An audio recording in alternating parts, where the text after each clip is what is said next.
Described by analysts and various international political figures as a historic meeting, the 15th Summit of the BRICS concluded this Thursday with the incorporation of 6 countries to the bloc.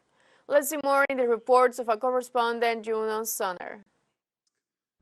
The BRICS Summit in Johannesburg, South Africa, ended with fundamental decisions for the world order. The 5 members of the BRICS, Brazil, Russia, India, China, and South Africa, agreed to expand their alliance with 6 countries. We have decided to invite the Republic of Argentina, the Arab Republic of Egypt, the Democratic Federal Republic of Ethiopia,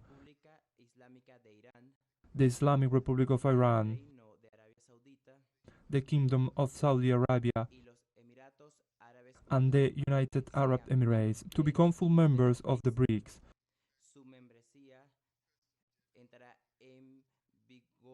With membership effective on January 1st, 2024.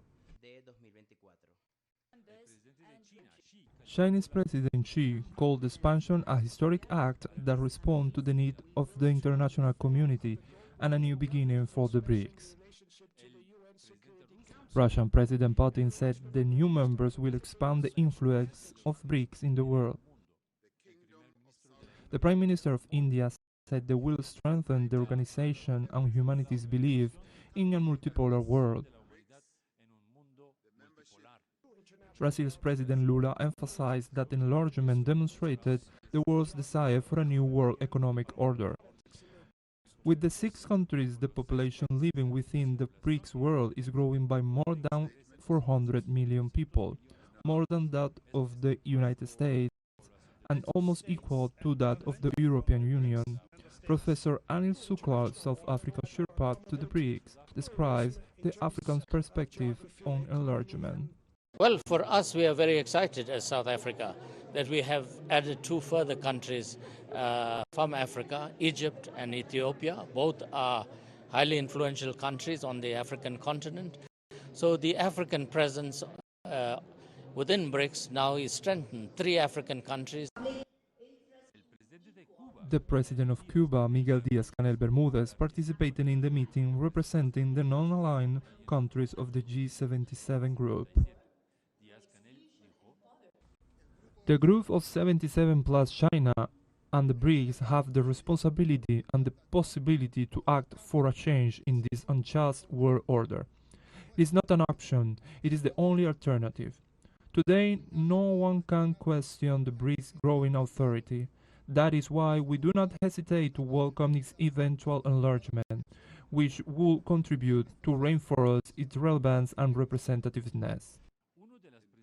One of the main themes of the session was fundamental change in the international system. The summit declaration called for a reform of international organizations, including the United Nations Council. The UN Secretary General agreed.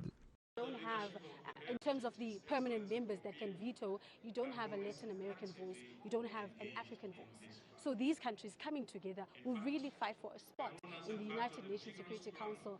We need to have a Latin American voice. And Brazil has been trying for the longest time. We need to have an African voice. And South Africa has been trying for the longest time. Maybe it's Ethiopia's chance to try. Maybe it's Egypt's time to try. Something positive. I'm very optimistic.